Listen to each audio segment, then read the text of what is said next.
I am innocent. Tonight, PG Sittenfeld is mounting his defense against corruption charges. Now, he is not refuting that the donations he took were in exchange for votes, but he says he didn't do anything illegally.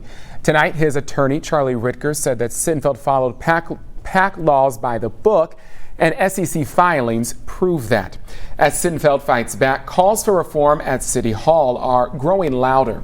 It's been almost 100 years since major reform rooted out long-standing corruption at City Hall, and a new style of governing was born then.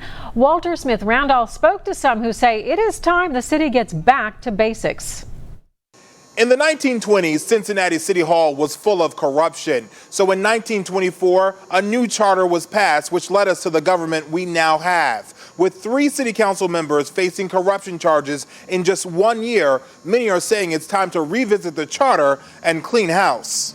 Anytime you hear about money getting in the way of the right thing happening it's just a terrible thing. Bill Frost is a member of the board of Cincinnati's Charter Committee. He's also running for council. Frost says it's time for Cincinnati to get back to its roots. The Charter Committee are pushing real hard to change the way we run the city back to hey, let's just think about Cincinnati when we do things. Let's run the city for the city, get more neighborhood centric. Frost says the committee believes in more transparency, accountability, and fiscal responsibility, but they're not the only ones.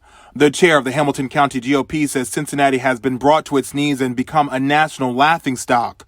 In a statement, Alex Triantafylou says more Republicans are interested in jumping into the race for mayor and council.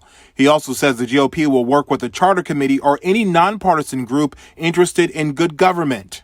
While Republican Triantafylou and Democratic Mayor John Cranley have called for Sittenfeld to step down, it doesn't appear he will. Sittenfeld is also getting backup from Councilmember Chris Seelbach, who says the charges are weak. Frost says due process is needed, but both he and the mayor say City Hall needs a culture change. It's upsetting for everybody. I mean, I've had loads of feedback in the last 24 hours about people who are saying that they really want to change. We need good people in public office. If you're listening to this and you're as angry as I am, think about running for city council. Think about cleaning up the mess. At City Hall, Walter Smith Randolph, Local 12 News. Hamilton County Prosecutor Joe Dieters will not try to remove Sittenfeld from office like he did with Tamaya Denard and Jeff Pastor. We have not heard back from Attorney General Dave Yost.